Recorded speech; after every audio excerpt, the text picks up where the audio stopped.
Gali pasirodyti, kad šie įspėjimai ne jums ir be reikalo, tačiau specialistai švenčių išvakarėse kalba apie pavojų sveikatai. Advento laikotarpį baigiam ir atrodo, kad čia jau mums reikia kažką tai žymiai daugiau pavalgyti. Čia galima sutapatinti su tuo sakiniu, kad sėdamies prie stalo, taip kaip užpildyti automobilį benzino.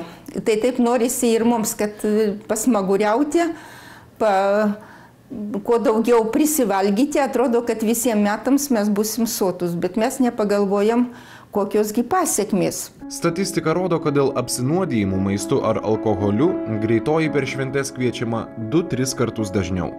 Pasiteisinimų visas milijonas. Tai šeimininkės įžeisti nesinori, tai raginimams sunku atsispirti, o kitą dieną dar ir gaila, kad šitiek skanaus maisto ims ir suges.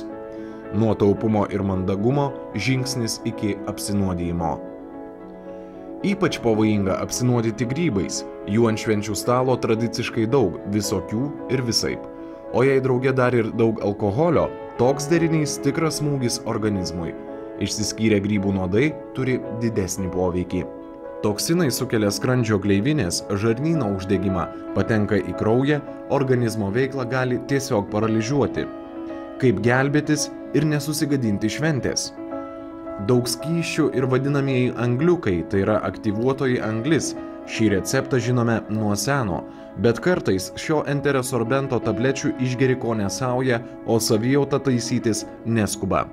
Specialistai siūlo naują galimybę – baltąją anglį. Jos reikia 5 kartus mažiau, o veikia greičiau. Tai saugus naujos kartos enterosorbentas dėl unikalios sudėties kol kas efektyviausias iš visų panašių.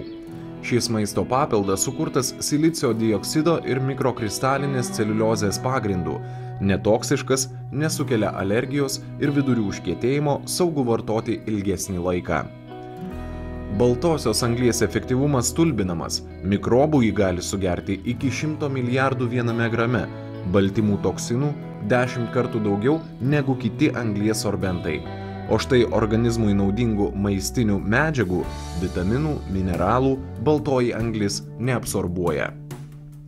Šis preparatas gali padėti apsinuodijus ne tik maistu, bet ir alkoholiu, vaistais, pesticidais, sunkiaisiais metalais ir kitais nuodais. Suaugusiems ir vaikams nuo 7 metų rekomenduojama vartoti po 3-4 tabletes, 3-4 kartus per dieną. Vaikams nuo 5 iki 6 metų po 3 tabletes 3 kartus per dieną, mažesniems po 2 tabletes. Vartoti reikėtų mažiausiai valandą iki valgio, užsigeriant vandeniu. Preparatas geriausiai įsisavinamas, kai tabletės susmulkinamos ir sukramtomos, tačiau tai daryti nebūtina. Be to, tabletės gerai tirpsta, tad galima gerti ir jų tirpalą. Tiesiog ištirpinkite stiklinėje vandens. Šventės gražiausios, kai gali sau leisti neturėti rūpesčių, bet jeigu jau jų atsiranda, namų vaistinėlėje galima paieškoti saugios, patikimos ir veiksmingos pagalbos.